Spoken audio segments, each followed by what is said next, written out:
Day one felt wrong, but I stayed in the fight. Salt in my Yeah, so today in this blood. video, I am going to show you what I actually eat in one given day on my carnivore journey, my carnivore diet.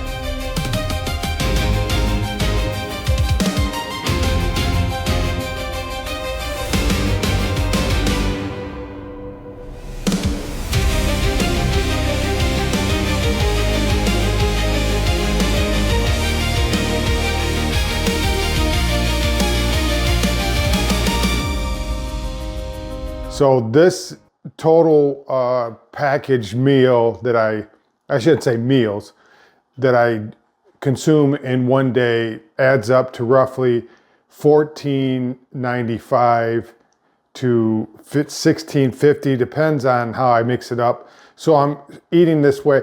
Generally, I have to stay there because my BMR is about 2,000, 1,700.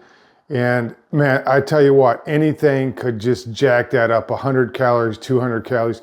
I don't, after starting this carnivore journey, I just can't understand how people can consume the amount of food that they do and not realize it. It's just so simple.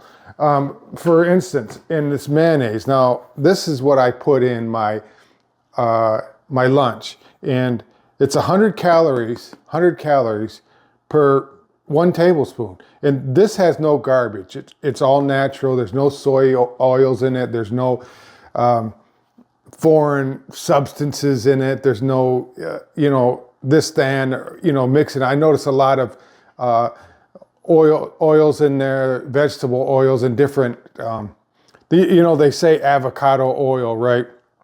But you look at the ingredients, the first ingredients is soybean oil. And then the next one is some kind of saturated, natural flavorings.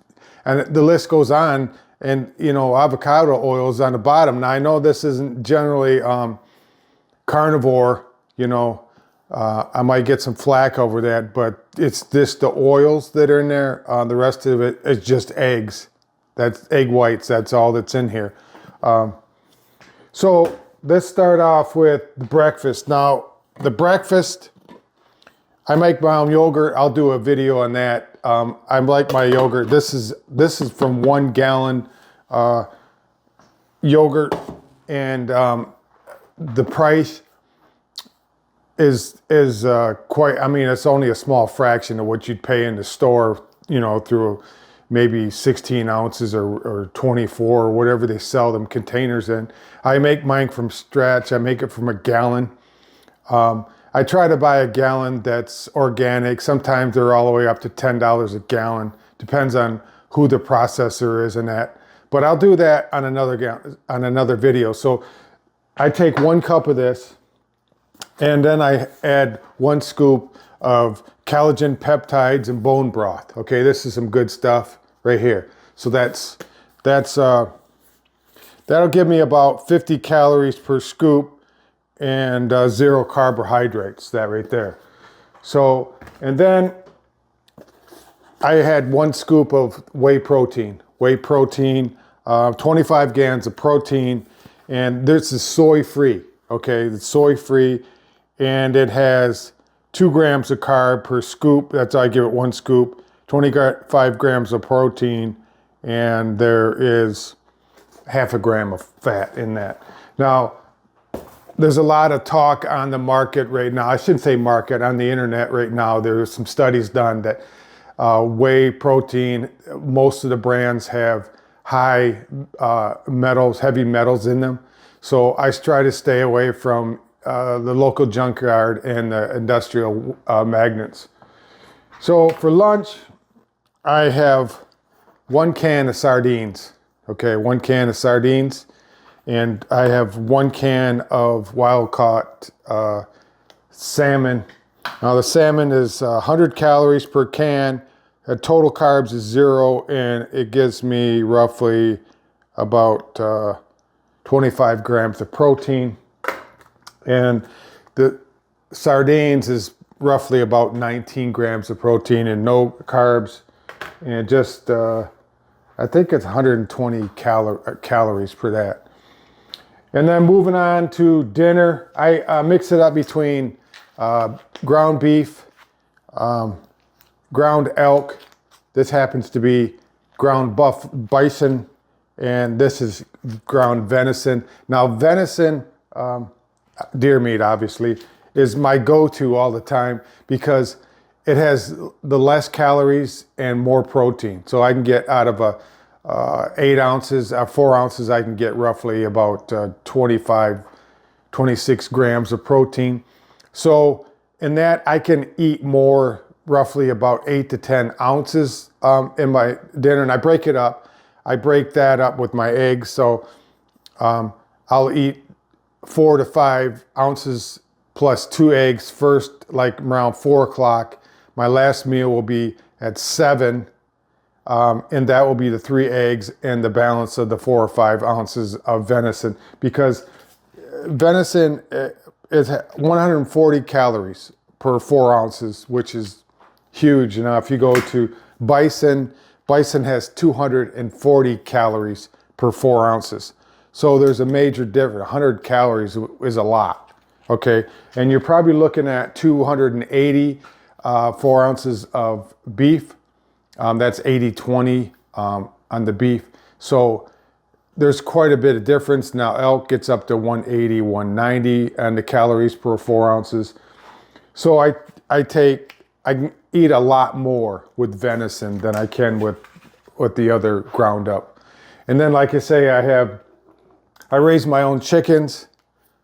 So I have plenty supply, and usually the rest of the family, they have food scraps. It helps out on their feed, and I don't feed them any garbage. They don't get any soy or any of that type of thing. So 5 eggs, I usually take 2 eggs with 4 ounces of venison or beef or elk or whatever.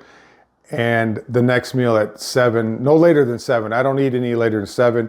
And so the other 3 eggs and the 4 ounces or 5 ounces, whatever it may be, comes at my 7 o'clock meal.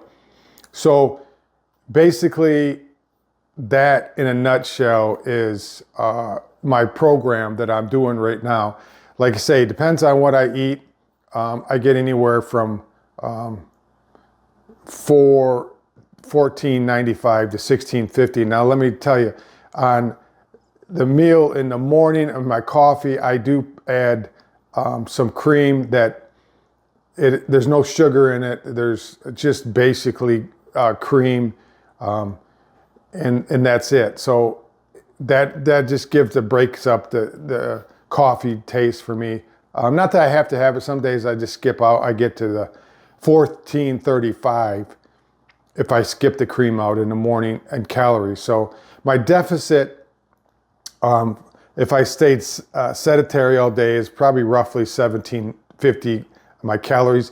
And I'm doing that with a weight of 165 where I want to be at. Okay. Now the BMR is not always accurate because it depends on your muscle mass and how much muscle you have. So your weight might differ, but where I want to be at is 165, and depends on the muscle mass, 5 to 10 pounds different.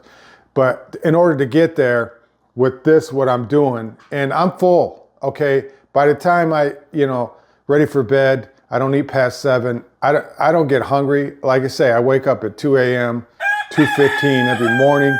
I start my day. I start my day with 2 capsules of caffeine. That is my pre-meal workout. And I ate my pre-meal workout. That's it. Just 2 caffeine tablets. And then that'll get me going, and then till I get back, and then I start my day with my yogurt. Now, some people say Greek yogurt is not carnivore. I look at everything that comes from the animal kingdom as carnivore, whether it's beef, steaks, elk, bison, moose, fish, chicken, turkey, quail. I don't care. If it's an animal, I'm eating it. Okay. I see some videos where guys they just eat red meat. That's all they eat.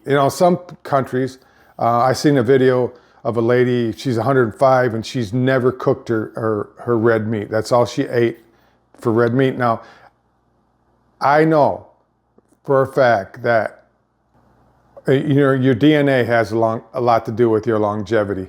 I mean, you can do all the crazy stuff. You can go to these blue zones, and these people live to 90 and 100 years old. But both my parents lived 94 and 93, respectfully, and their ancestors, their aunts, uncles, parents, they lived well into their 80s and 90s. Some, like my uncle, he lived in the northern part of the country, and he was 105 and he was still driving an automobile. So, DNA has a lot to do with your ancestral background, has a lot to do with your longevity, your height, your weight, all that stuff. But as far as what you're eating, I mean, George Burns was smoking cigars and, pipes and eating garbage. But Yule Gibbons, he died in a young age, and he was eating fruits and berries and nuts and all these other things. And he died of a stroke or a heart attack or something silly. So, it just depends. It just depends. But I look at it this way. I want the quality of life until that time comes, whether it's exercise or eating well. The longevity, I have no idea. But I want to be comfortable, feel well, and be able to move with agility and not fall over and that type of thing. At my age, I hate when people say that because it sounds like they're old, but whatever. I'm not a kid anymore. So basically that's it. Hope you guys found value in this. If you can use some of these tips, go ahead. I allow that free. And you guys have a wonderful day, and I will see you on the next video. Bye now.